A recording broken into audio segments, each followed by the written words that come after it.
Hi, today we're at Jefferson Villa Condominiums off of Highway 811 where RSG Landscape is installing one of the largest water features that I've seen built in Central Virginia. This is really a huge undertaking. The developers added this as an amenity for the homeowners. Once it's finished, it'll have sidewalks around it. There will be picnic tables out here, sitting areas. It will really be a beautiful thing once it's completed. To give you some idea of the scope of this is a smaller pool at the top, which is 30 by 60. That in itself is a big pool. There's then a connecting stream that flows down the hill and around the little island into a larger pond, and the larger pond will be 80 by 60. This top one will have approximately 28,000 gallons of water in it. The lower one will have over 50,000 gallons of water in it, and all of that initially will have to be trucked in. Later they are digging a well, or in the process of putting a well in, that will keep water in the pools at all times. There are 130 tons of accent boulders in here. All of those were hand-picked. There are 15 tons of what's referred to as true boulders, the bigger rock.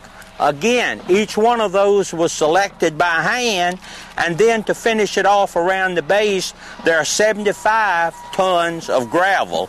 That's a total of 220 tons of rock that it took to build this pool. The large liners are 40 mil plastic liners.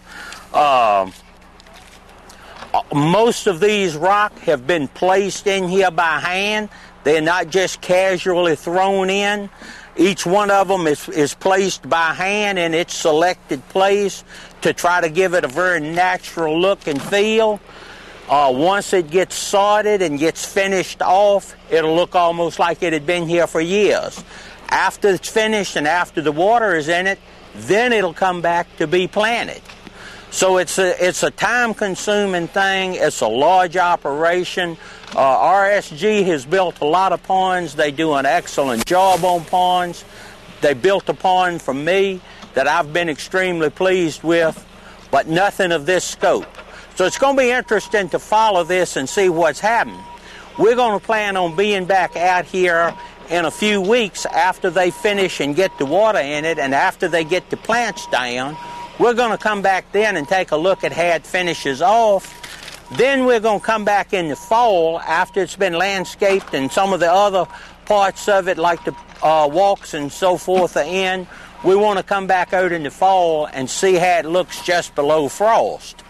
I just think it's great to see this kind of feature, that where the developers are willing to spend the kind of money that they are spending on this, and to add to the beauty of not only the community, but this particular small neighborhood. I think that's a compliment to the developers and a compliment to the people that are living within the development within Jefferson Villa condominiums.